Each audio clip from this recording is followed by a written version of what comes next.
Hi, it's Chris. In this video, we're going to show you how to remove and reinstall the griddle on your GE gas top range. Removing and installing the griddle on your GE gas range does not require any special tools. Keep in mind, if your machine needs to be repaired, it's usually simple enough to do it yourself. Visit PartSelect.com, enter your model number, and quickly find and order the part you need.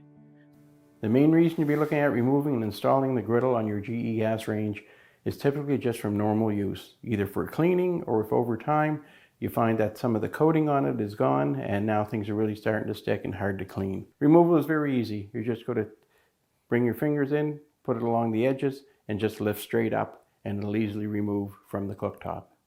Reinstallation is just as easy. You'll just want to make sure that the legs are lined up to the holes in either corner and just lower it down into position. It's just that easy to replace the griddle on your GE gas top range.